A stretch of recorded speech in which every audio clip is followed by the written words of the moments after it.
오늘은 7월 24일입니다. 복도 지났고 요즘 지난주에 비해서 지난주라고 해야지 되나요? 그 전주에 비해서 그래도 꽤 시원하게 보냈던 것 같아요. 밤중에는 그래도 잠자는데 별로 지장이 없을 정도로. 근데 이제 또 더위와 장마 이것이 이제 언제까지 지속될지 모르는데 어쨌든 건강에 유의하시고 기도 많이 하시기 바랍니다. 오늘 함께 나눌 말씀은 고린도후서 5장 17절 말씀 중에 새로운 피조물 또는 새것 이러한 제목으로 함께 하나님 말씀을 나누도록 하겠습니다. 고린도후서 5장 17절 말씀 신약성경 291쪽입니다. 찾아서 함께 같이 읽도록 하겠습니다. 291쪽이요. 같이 읽겠습니다. 그런즉 누구든지 그리스도 안에 있으면 새로운 피조물이라. 이전 것은 지나갔으니 보라 새 것이 되었도다. 함께 기도하시겠습니다. 보이는 것은 잠깐이요 보이지 않는 것은 영원함이라. 말씀하신 하나님 아버지, 저희를 말씀 안으로 인도해 주셔서 하나님의 은혜를 깨닫고 감당할 수 없는 은혜를 맞닥뜨리게 해주신 것을 감사드립니다. 오늘 이 시간도 하나님께서 말씀 안으로 저희를 인도해 주셔서 함께 말씀을 나누고 교제하고 특별히 오늘은 찬양 교제를 할 수 있는 시간을 허락해 주셔서 감사드립니다. 오늘 일요일 예배 처음부터 끝까지 하나님께서 함께 해주시고 오직 인도해 주시기 원합니다. 이 모든 말씀 우리를 사랑하시는 예수 그리스도 이름으로 감사하며 기도드렸습니다. 아멘. 오늘은 새 것이라는 제목으로 이제 말씀을 나누고자 합니다. 같은 표현으로 의에는 이제 여기 새로운 피조물이라는 표현이 있습니다. 새로운 피조물, 새것 같은 말입니다. 그런즉 누구든지 그리스도 안에 있으면 새로운 피조물이라. 우리는 어머니, 아버지의 자녀로 이 땅에 태어난 거예요. 그래서 이 땅에서는 누구누구의 자식으로 불리거든요. 그런데 어느 날 정말 우리가 운이 좋아서인지 우리가 마음에서 하나님을 찾아서 그런지 저는 그게 정확히 뭔지 모르겠어요. 하지만 하나님의 은혜로 분명한 것은 우리가 하나님 말씀 앞으로 인도되고 또 하나님 말씀을 듣고 내 안에 죄인인 내 안에 하나님의 성령이 오신 거예요. 그래서 내가 죄를 벗고 죄인이 의인이 되고 누구누구의 아들이 이제는 하나님의 아들이 된 거예요. 그래서 예수님께서 이 땅에 오실 때 그를 임마누엘이라고 부른다고 했잖아요. 하나님이 우리와 함께 계시다. 그런데 우리가 바로 임마누엘 존재가 된 거예요. 예수 그리스도의 피로 의인이 되고 이제 그것을 우리에게 알게 해주시고 깨닫게 해주시고 영원히 함께 해주시겠다고 약속하신 성령께서 내 안에 계심으로 성령은 하나님이시잖아요. 그래서 내가 임마누엘, 하나님이 나와 함께 계시다 이런 존재가 된 거죠.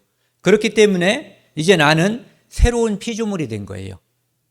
그리고 이전 것은 지나갔으니 보라 새 것이 되었도다. 그런데 겉으로 보면은 표시가 없죠. 그리스도인도 겉으로 보면은 별 표시가 없어요. 하지만 이 안에 하나님이 계신 거예요. 그래서 새로운 피조물 그리고 새 것이 된 거죠.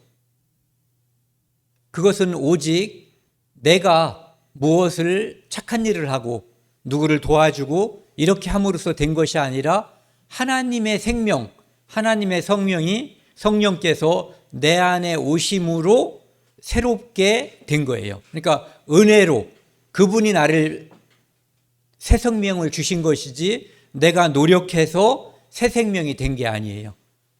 이 땅에 있는 모든 새 생명을 한번 보세요. 알이 닭이 되잖아요. 병아리가. 이 안에 있는 알이 노력을 해서 병아리가 되는 일은 없거든요. 어떻게 해서 되냐면 어미가 품고 하나님께서 그렇게 되게끔 알을 어미 닭이 품으면 이 안에 생명이 있으면 나중에 병아리가 되도록 하나님께서 주시는 생명이에요. 그러니까 이 땅에 우리 눈으로 보이는 모든 생명은 다 하나님께서 주신 거죠. 그러니까 우리 안에 이 새로운 피조물, 새 것이 된 이것도 역시 하나님께서 주신 거예요. 그러니까 하나님이 주시지 않은 생명은 존재하지 않는 거죠.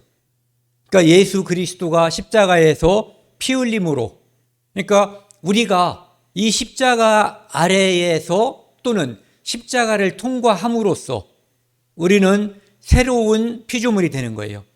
예전에 우리는 성경에 의하면 제2의 자식, 마귀의 자식이었어요. 그런데 이제는 하나님의 자녀, 의의 후사가 되는 거예요. 후사라고 하는 것은 후손이라고 이야기하면 좋죠. 그래서 하나님께서 죄인을 구원하시기 위해서 이 땅에 사람의 형체를 입고 오신 분이 예수님이고, 그분이 이렇게 십자가에서 처참하게 피 흘려서 돌아가심으로 그 안에서 우리가 죄를 벗고 새로운 생명, 새 것이 된 거거든요. 그러니까 새 것이 된 새로운 생명체에는 반드시 어떠한 새로운 것이 보이게 되어 있어요. 예를 들어서 어떤 나무에 새로운 것을 접붙이면은 새로운 것이 열려요. 예전 것이 열리지 않고 새로운 것이 열리거든요. 그러니까 우리 안에 하나님이 오시면 우리가 예전에 생각했던 것, 예전에 행동했던 것, 이런 것들이 서서히 또는 어떤 사람은 빨리, 어떤 사람은 천천히 바뀌기도 하지만 분명한 것은 변화한다는 거죠. 왜? 내 안에 씨가 심겼기 때문에.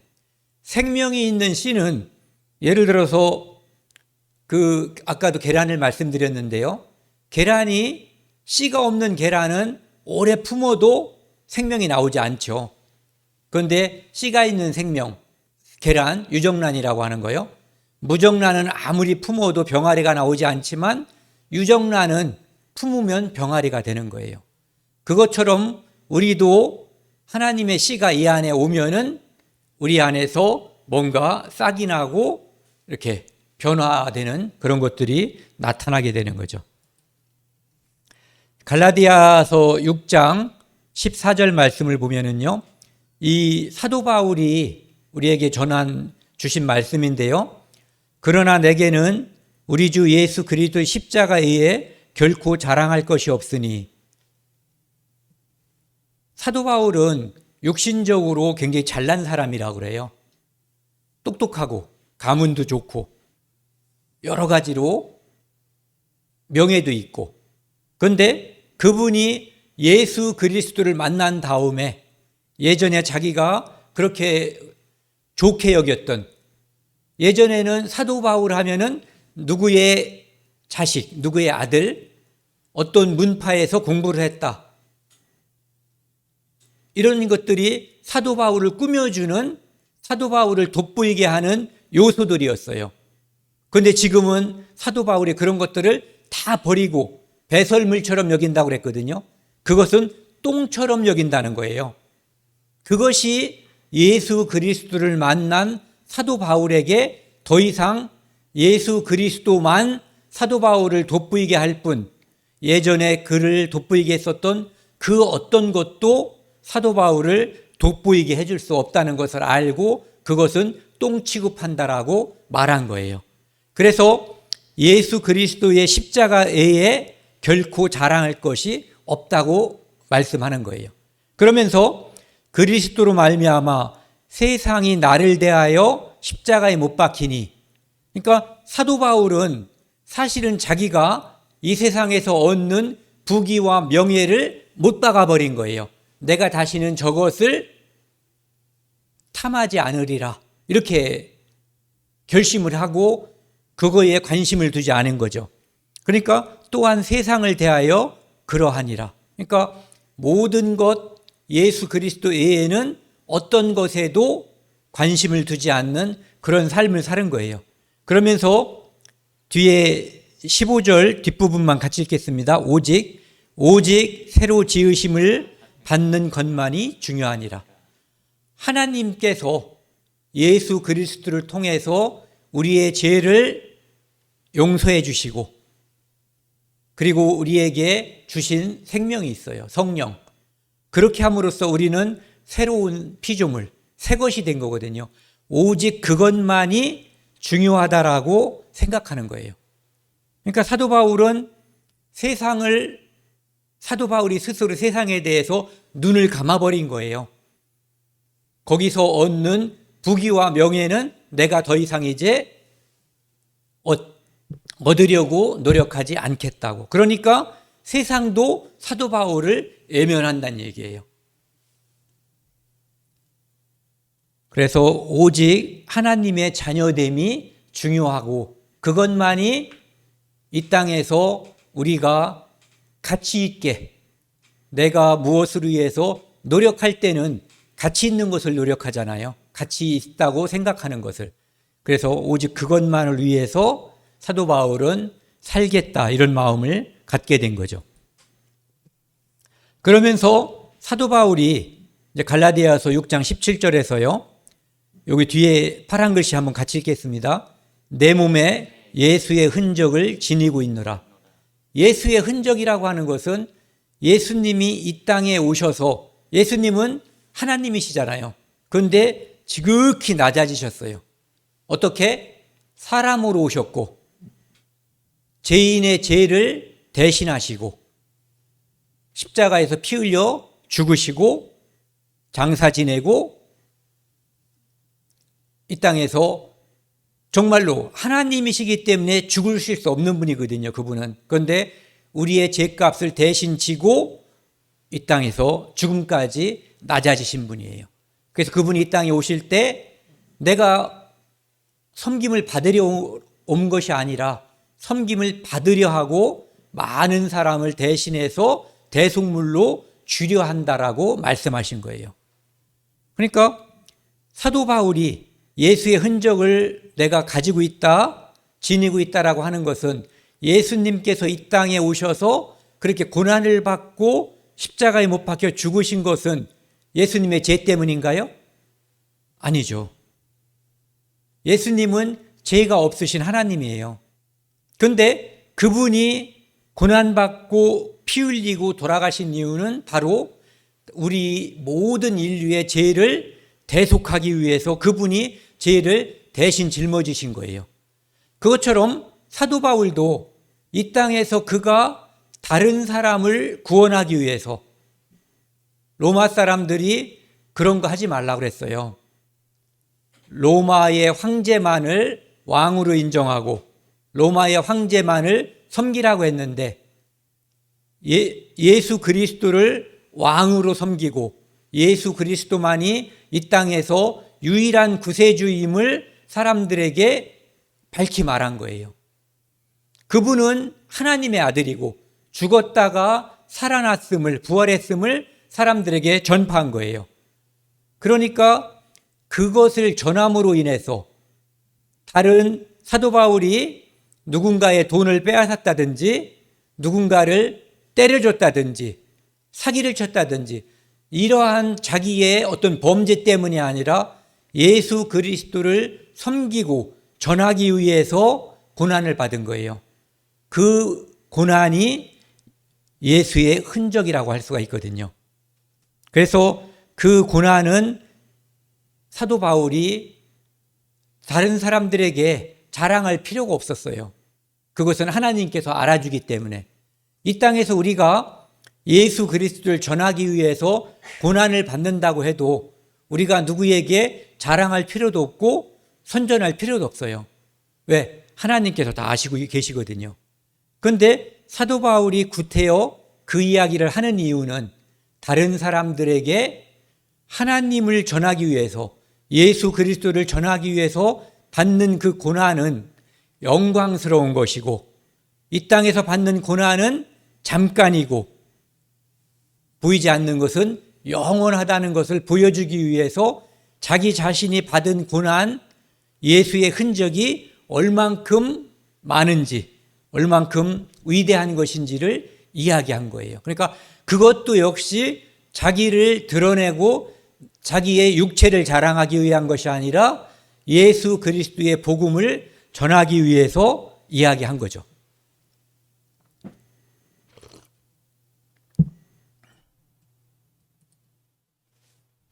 그래서 예수 그리스도가 이 땅에 오셔서 받을 고난에 대해서 이사야 선지자는 53장에서 이런 말씀들을 우리에게 말씀해 주고 있어요.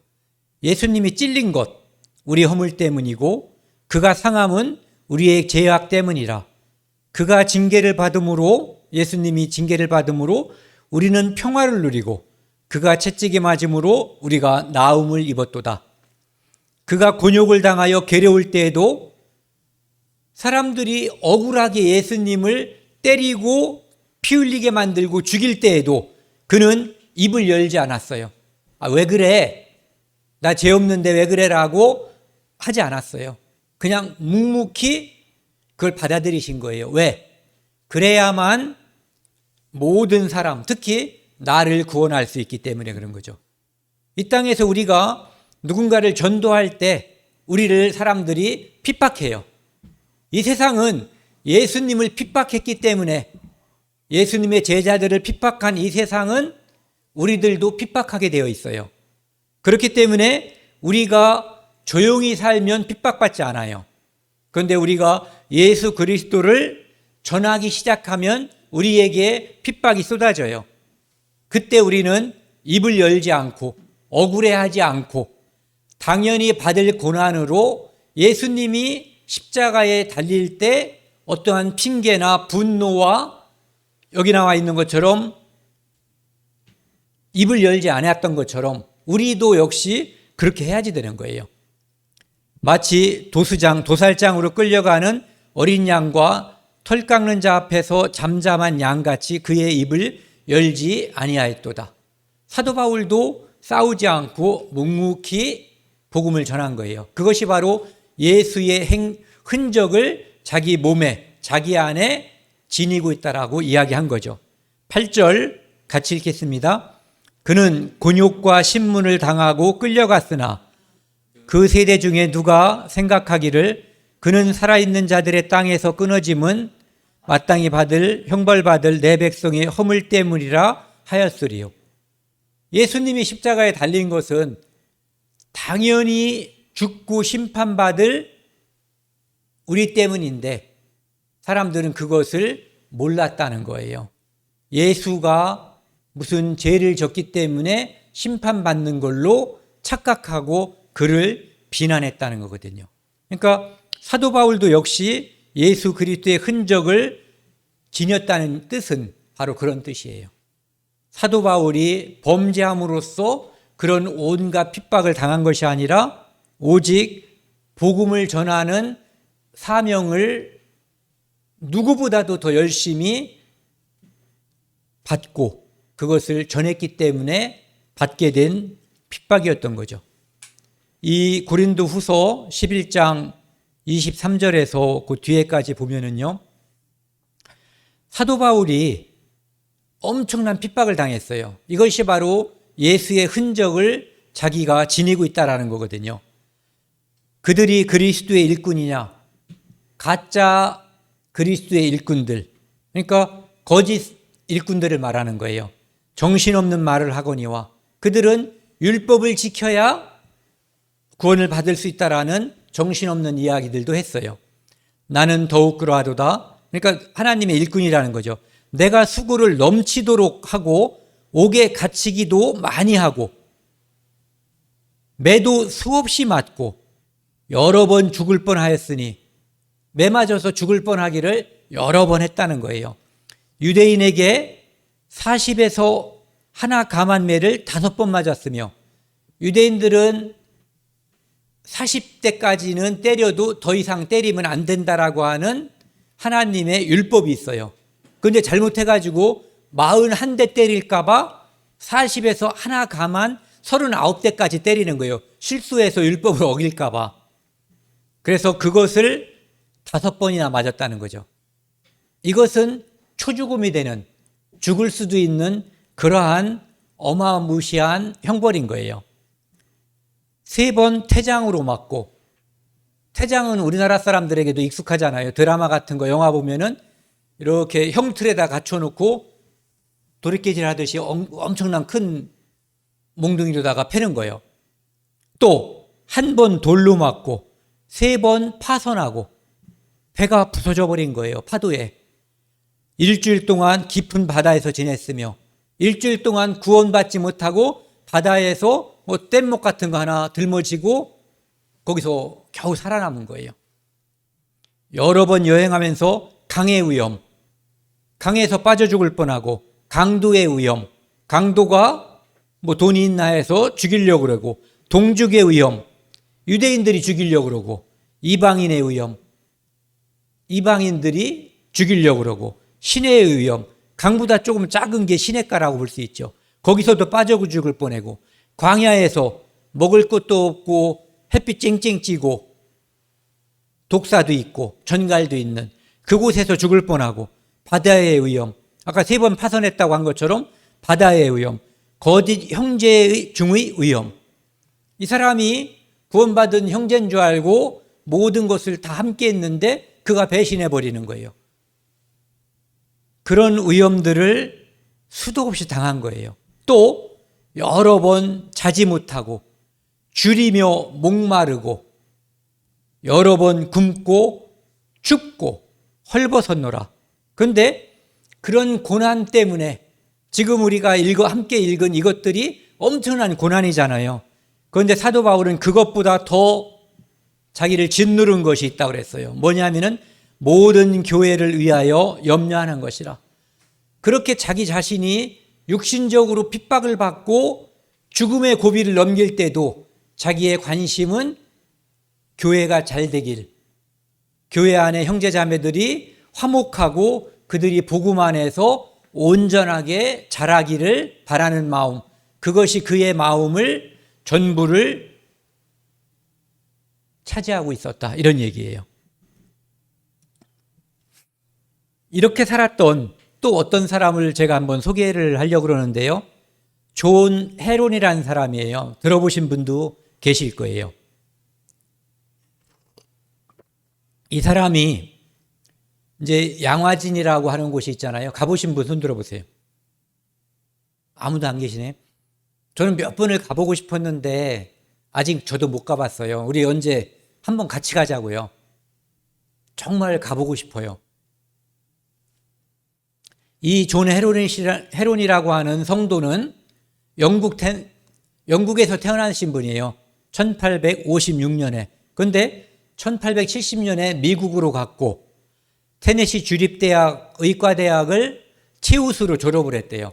그러니까 많은 곳에서 의과대학 교수로 와달라고 초빙을 한 거예요. 그런데 그 모든 것을 다 뿌리쳤어요. 그러면서 그가 의사 면허를 공부할 때쯤 어떤 부흥회에서 하나님의 말씀을 듣고 새 것이 된 거예요. 새로운 피조물, 거듭나게 됐어요. 그래서 그는 어느 곳에서 자기가 의사로서 사람들에게 베풀 수가 있잖아요. 의료 기술로.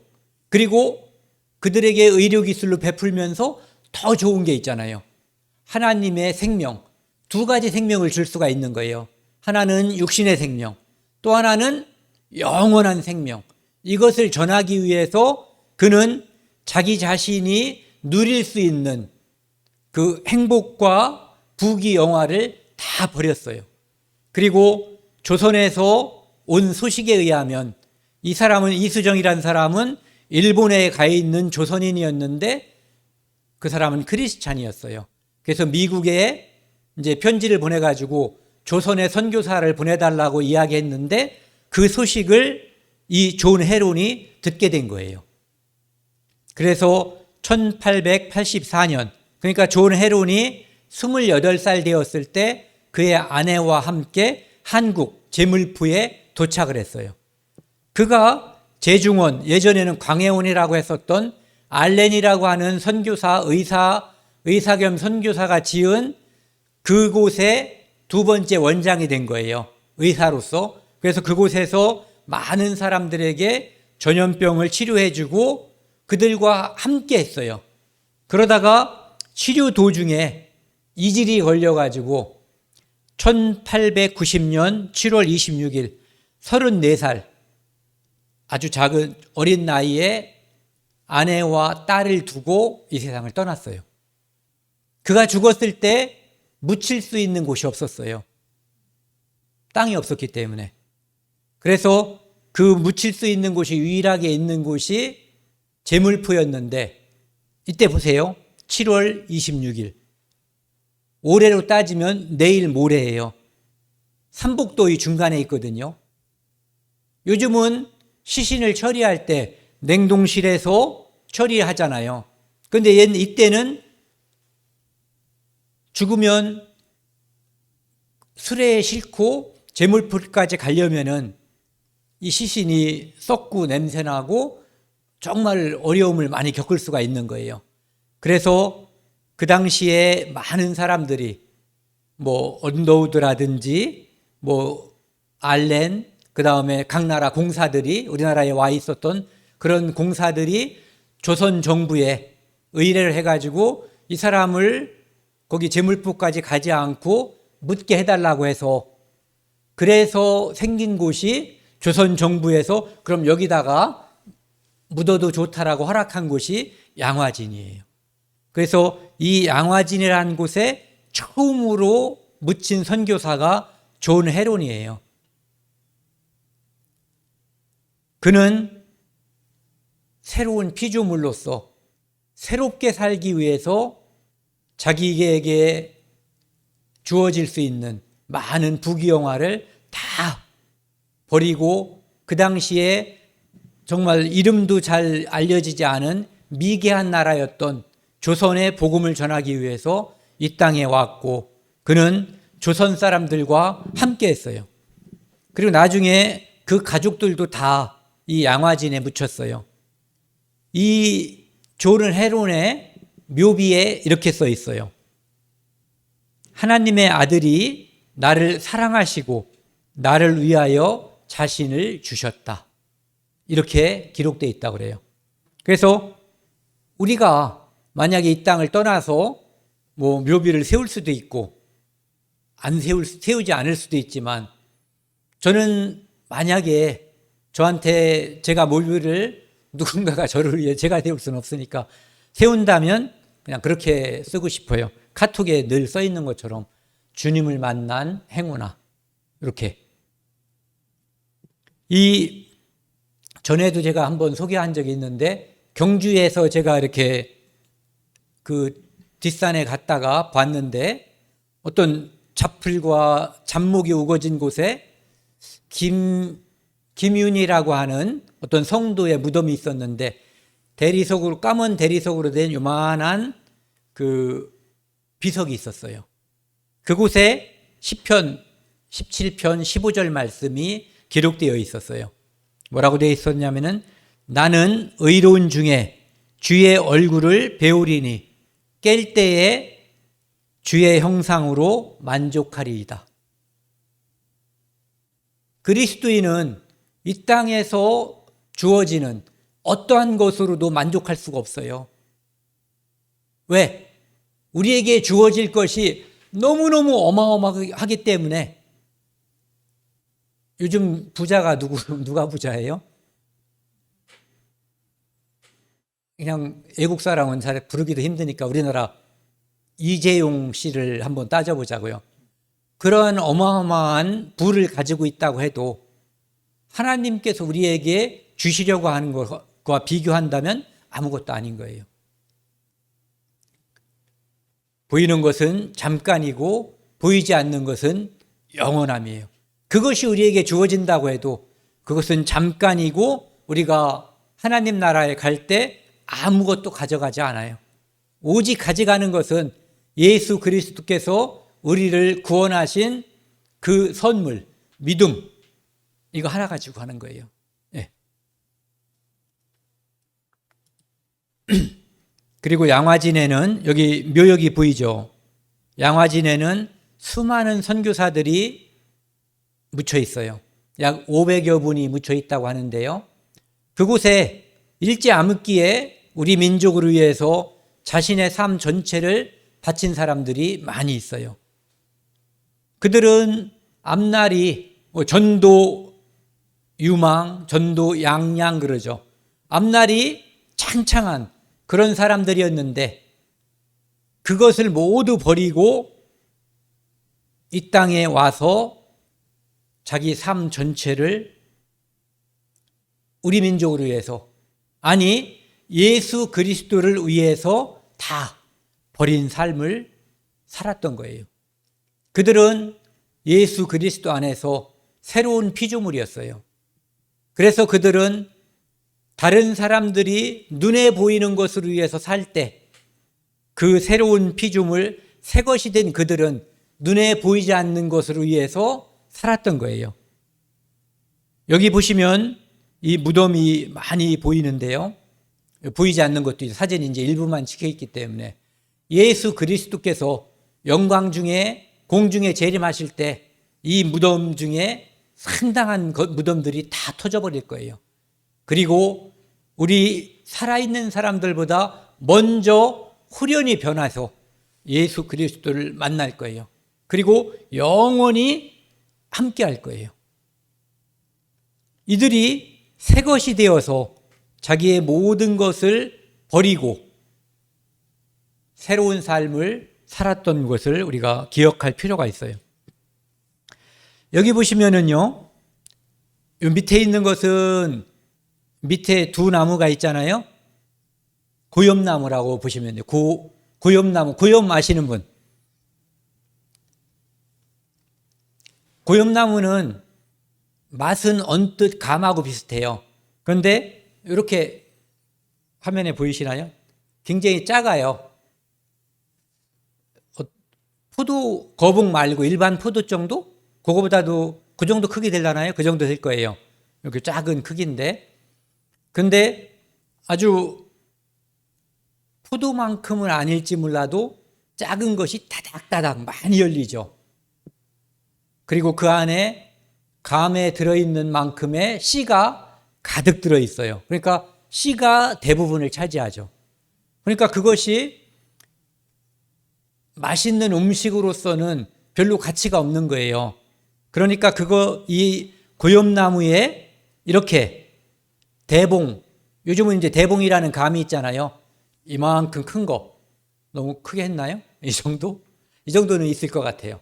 이 정도 큰 대봉에 가지를 여기다 접붙이면은 이 고엽나무에서 영양분을 빨아들여서 그 영양분이 대봉나무로 가면 나중에 여기서 잎이 나고 싹이 나서 여기처럼요. 여기 보면 밑에 고엽나무에 대봉나무를 접붙여서 잘 감싸줬더니 이것이 이제 싹이 난 거죠. 그리고 여기서 이제 가지가 이렇게 나오고 나중에 이런 일이 벌어지는 거예요. 원래 이렇게 작은 고염이 열리는 나무였는데 접붙임을 받은 그곳에서는 이렇게 커다란 대봉이 열리는 거예요. 새 것이 된 거죠. 옛 것은 고엽나무, 새 것은 대봉, 큰 감나무가 된 거예요. 그래서 우리도 내 안에 예수 그리스도가 오시면, 성령이 내 안에 오시면 옛사람, 옛것이 숨겨지고 새로운 것, 좋은 것, 아름다운 것, 하나님께서 기뻐하시는 것이 내 안에 자리 잡게 되는 거예요. 그것이 새 것이 된 증거라고 볼 수가 있어요. 그러니까 우리는 날개가 없잖아요. 우리가 영화 같은 데서 보면은 날개 달린 천사도 나오는데 실제로 천사는 날개가 없다고 그러죠. 이제 그룹이라고 하는 거기가 이제 날개가 있는 거죠. 그런데 어쨌든 간에 우리는 지금 날개가 없지만 이 몸은 실제로 날아다니지 못하지만 새것이 된 우리는 날개가 달린 것처럼 이 새하늘과 새 땅, 하나님 나라를 사모하고 그곳을 여행하는 거예요. 우리가 발은 이 땅에 이렇게 이 땅에 발을 디디고 살지만 우리 영혼은 늘 하늘나라를 날아다니고 있어요. 어떻게? 말씀을 통해서.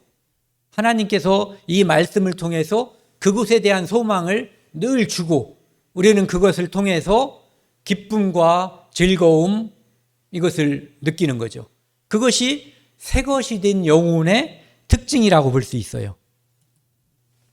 여기 보시면은 로마서 11장 17절 말씀인데요. 여기 이 나무는 우측에 큰 나무 있잖아요. 묵은 나무. 이것은 감람나무예요. 감람나무. 그런데 참감람나무라고 볼 수 있죠. 그런데 여기에 작은 것이 하나 붙어 있잖아요. 이것을 붙이기 위해서는 원래 감람나무의 가지를 이렇게 딱 잘라내 버린 거예요. 그리고는 이 돌 감람나무를 붙인 거예요. 그런데 여기서 말하는 것은 뭐냐면은 원래 하나님의 백성은 어디였어요?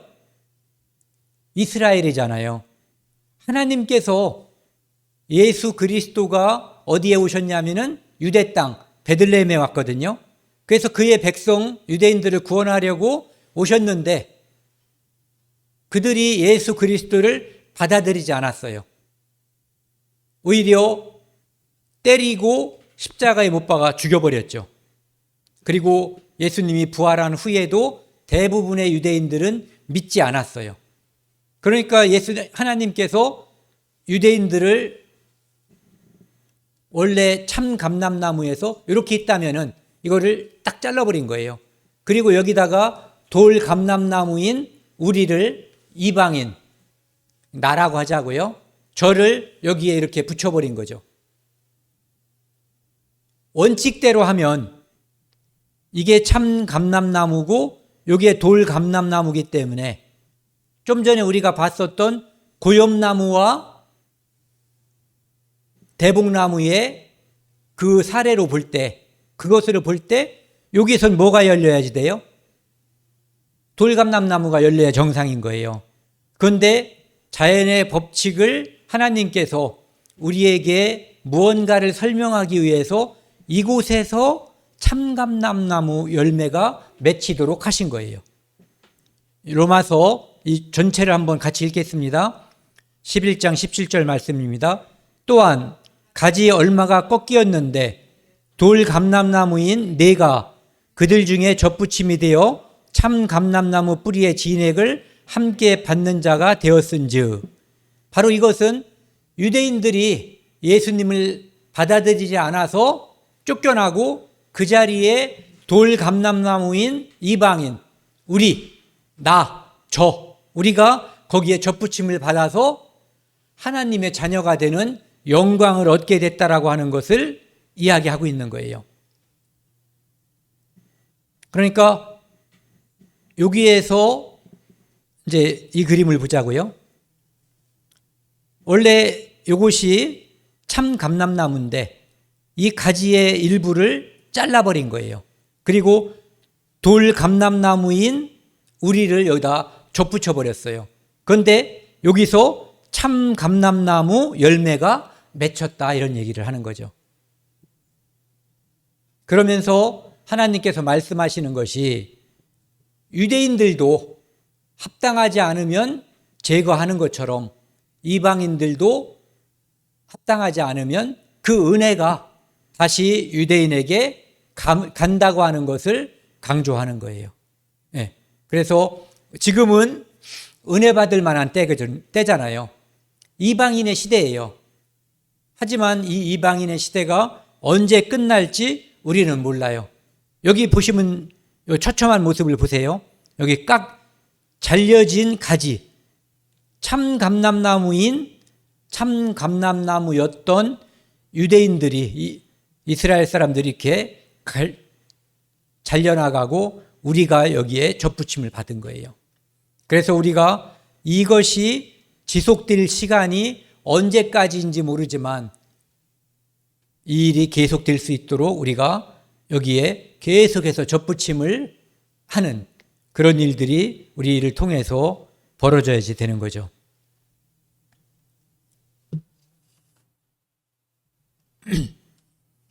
여기 보시면은 약하고 보잘것없는 내가 접붙임되어, 우리는 죄인이었어요.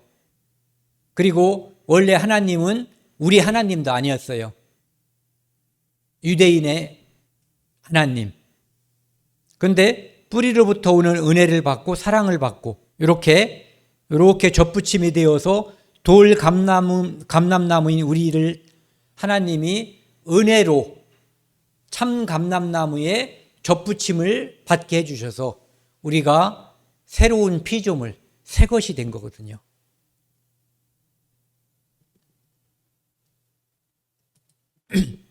어떤 사람이 부모님께서 주신 얼굴이 마음에 들지 않았던 것 같아요. 그 인터넷에서 이분이 올렸겠죠. 그래서 초상권 침해는 없을 거라고 생각하고 그냥 과감히 가져왔어요. 좀 좋아졌나요? 이렇게 바뀌었어요. 그런데 성경에서 말하는 새 것이라고 하는 것은 이렇게 재생공사라 해야지 된다나? 이런 게 아니에요. 아니, 이렇게 비포 애프터, 전, 후 이렇게 바뀐 이걸 말하는 게 아니에요. 이 안에 완전한 새로운 생명이 태어나고 자라는 것, 임마누엘이 되는 것, 새로운 종이 태어나는 거예요. 어떤 종? 그리스도인. 그리스도인이라고 하는 것은 예수 그리스도가 이 땅에 오셔서 십자가에 못 박히고 돌아가시고 그 후에 그 피를 믿어서 제사함을 받은 사람들에게 주어진 영광스러운 이름이에요. 그리스도인, 새로운 종이라고 볼 수 있죠. 새 것, 새로운 피조물이에요.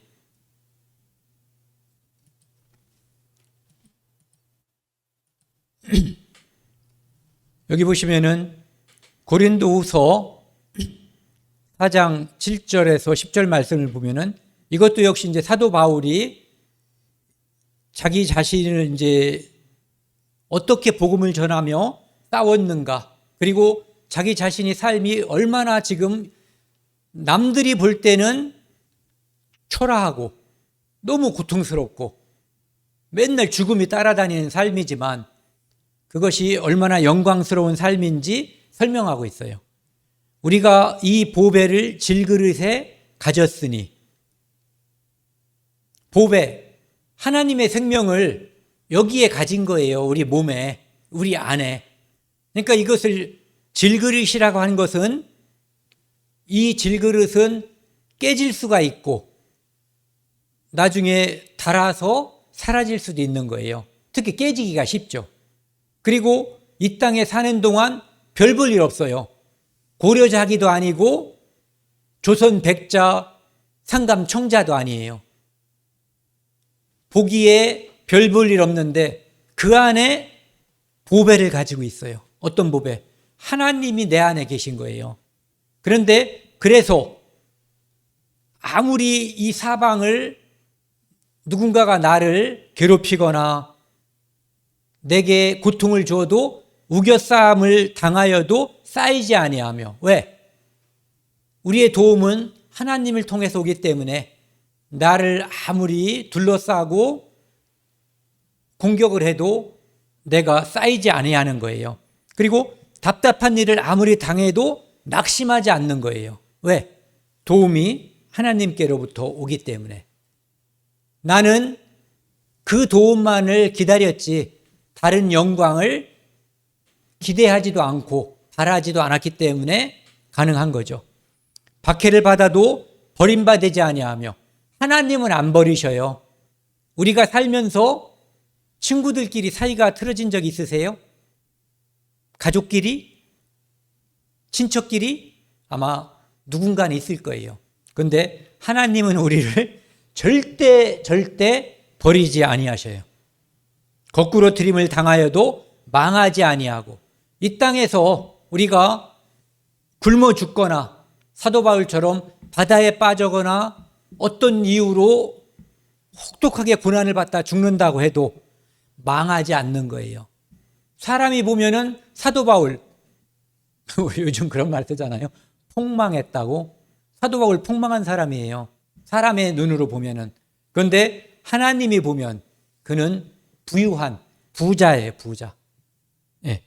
10절은 같이 읽겠습니다. 우리가 항상 예수의 죽음을 몸에 짊어짐은 예수의 생명이 또한 우리 몸에 나타나게 하려 함이라.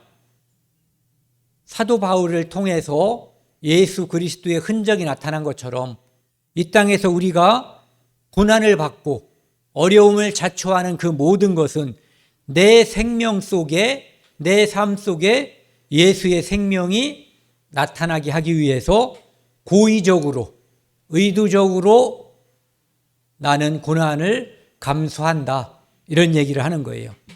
우리는 질그릇 속에 숨겨진 꽃이라고 보면 돼요. 그럼 불교에서 쓰는 건데 어쨌든 진흙 속에, 뻘 속에 핀 연꽃이라고 볼 수가 있는 거죠. 그게 하나님이 보시는 우리들이에요. 그러니까 질그릇에 우리는 보배를 가지고 있어요. 사람들은 질그릇만 봐요. 근데 그리스도인들은 그 안에 있는 보배를 봐요. 하나님도 역시 질그릇에 관심이 없어요. 그 안에 있는 보배에 관심이 있어요. 여기 보시면은 이게 이제 나비의 생활사, 나비가 어떻게 살아가는가를 이제 보여주는 건데, 나비가 나비란 말을 몇 번 썼는데 취소하고 매미입니다. 매미가요, 알을 나무에 낳는데요. 그러면 그게 이제 알이 부화를 하잖아요. 그러면 이것이 애벌레가 이렇게 나무를 타고 내려가서 땅 속으로 들어간대요. 그럼 땅 속에서 짧게는 3년에서 5년 정도를 시간을 보내면서 여러 번 변화를 겪는다고 그래요. 심지어는 15년 정도 땅 속에서 살기도 한다고 그래요. 그래서 땅 속에서 3년에서 5년 또는 15년 동안 이런 과정을 거치는 거예요. 여기 있는 이 모습은 여기 있는 이 매미와 닮아 있나요? 얘가 얘라고 하면은 누가 믿겠어요? 새 것이 됐다고 하는 것은, 새로운 피조물이라고 하는 것은 바로 이런 거예요. 이렇게 달라지는 거예요. 그런데 이것은 하나님께서 주시는 선물이에요. 후련히 변화할 때 우리는 진정으로 새 것이 돼요. 지금은 우리는 하나님께서 만들어 놓은 새 것이지만 완전한 새 것이 되지 않았어요. 이를테면은 여기 있는 이 모습 보세요. 매미의 형상을 조금 닮았죠. 이때쯤 되면은 이렇게 나무를 기어 올라간다고 그래요. 이거하고는 다르거든요. 그래서 어느 날 이것을 뚫고 새로운 생명이 이렇게 나오는 거예요. 그러면 이렇게 우리가 군뱅이라고 불렀던 이 군뱅이가 하늘을 나는 나비가 되는 거예요. 우리가 지금 이 땅에서 걸어 다니지만 우리는 이렇게 늘 걸어 다니는 존재가 아니에요.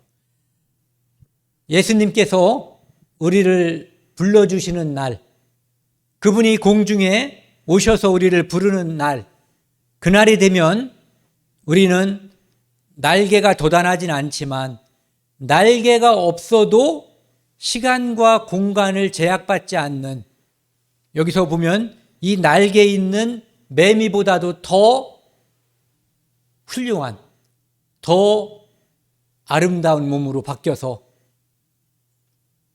영원히 여기서 이 몸에서 매미가 나오듯이 이제는 이 몸에서 새로운 몸으로 변화를 받아서 완전한 몸으로 변화받아서 진정으로 새 것이 될 거예요. 이 매미는 알을 낳고 땅속에서 3년이나 5년 심지어는 15년 동안 이렇게 땅속에서 사는 생명체로 있다가 날개 달린 멋진 모습으로는 뭐 일주일에서 열흘 정도밖에 못 산대요. 어떤 데 뭐 2주 산다는데 2주 살아봤자 별거 아닌 거죠. 그런데 우리는 이 땅에서 이렇게 늙고 병드는 몸을 하나님께서 몇십 년 또는 100년 동안 살게 해주셨는데 이것을 벗는 날 우리에게 주어지는 영원한 생명은 답은 영원한 거죠. 그것을 허락해 주신 거예요. 매미가 일주일을 위해서 열흘을 위해서 15년을 기다리지만 우리는 이 땅에서 100년을 기다리면 하나님께서 영원한 생명, 늙지도 않고 병들지도 않고 공간의 제약을 받지 않는 그런 몸으로 영원한 진짜 새 것으로 바꿔주실 거예요. 우리는 그것을 믿고 있어요. 고린도후서 4장 18절 말씀 함께 읽겠습니다. 오늘 준비한 마지막 말씀입니다.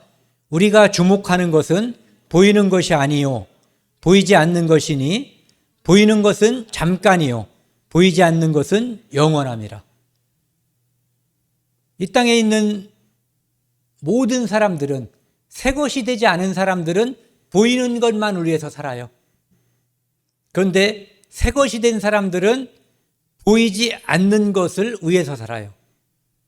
그들은 보이지 않는 것을 사는 사람들을 보이지 않는 것을 추구하는 사람들을 그것을 바라는 사람들을 어리석고 미련하고 바보라고 말해요. 그런데 새 것이 된 우리가 그들을 바라보면 불쌍하고 가련해 보여요.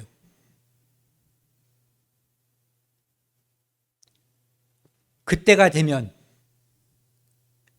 땅속에 있는 애벌레는 뭐가 보일까요? 시력이 아마 1cm도 안 될 거예요. 그 앞에 보이는 것이.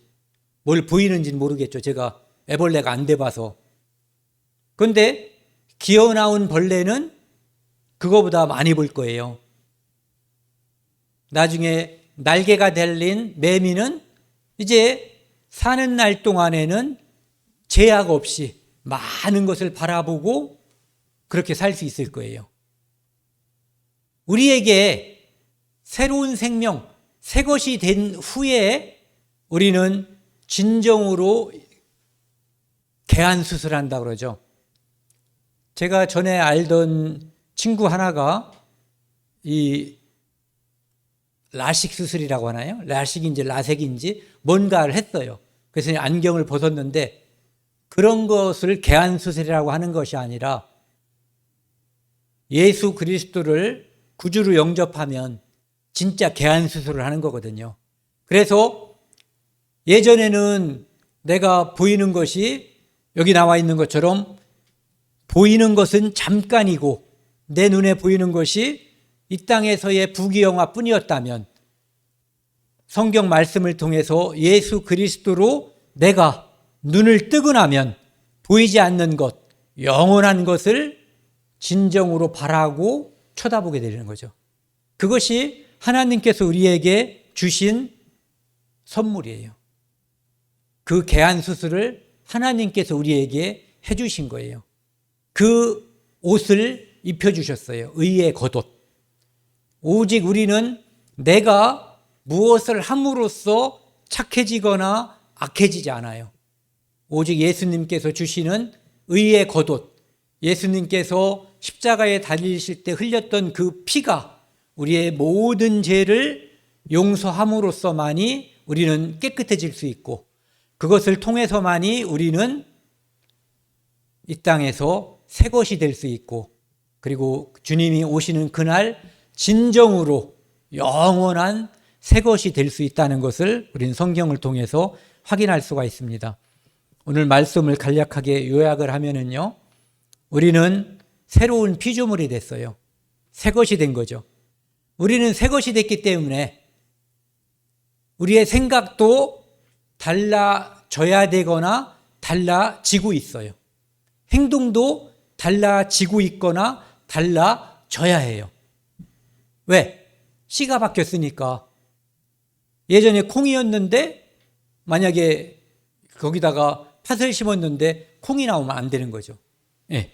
그리고 내게는, 우리 모두에게는 새로운 미래가 약속돼 있어요. 새하늘과 새 땅, 새로운 소망, 영원한 천국이 예약이 돼 있는 거죠. 여러분들 예약해봤죠? 이 땅에서는 예약했다가 펑크날 때가 있어요. 그 사람이 약속을 안 지키면. 그런데 하나님의 약속은 반드시 이루어져요. 보이는 것은 잠깐이고 보이지 않는 것은 영원하다고 약속해 주셨어요. 우리는 그 약속을 오늘도, 그리고 이 한 주도 믿고 힘차게 살아가시기를 바랍니다. 마치겠습니다. 함께 기도하시겠습니다. 하나님 아버지, 감사합니다. 오늘 새 것이라는 제목으로 하나님의 말씀을 함께 나누었습니다. 우리를 새 것으로 만들기 위해서 이 땅에 낮아지심으로 피 흘려 주시고 죽으심으로 우리를 새 것으로 만들어 주셨습니다. 감사드립니다. 오늘 오후에는 옹기장이 공연이 있습니다. 이곳에 오는 사람들에게 축복해 주시고 그 공연을 통해서 하나님을 발견하고 마음속에 새 것이 될 수 있는 그 기회를 하나님 허락해 주십시오. 이 모든 말씀 우리를 죄악에서 영원히 용서해 주신 예수 그리스도 이름으로 감사하며 기도드렸습니다. 아멘.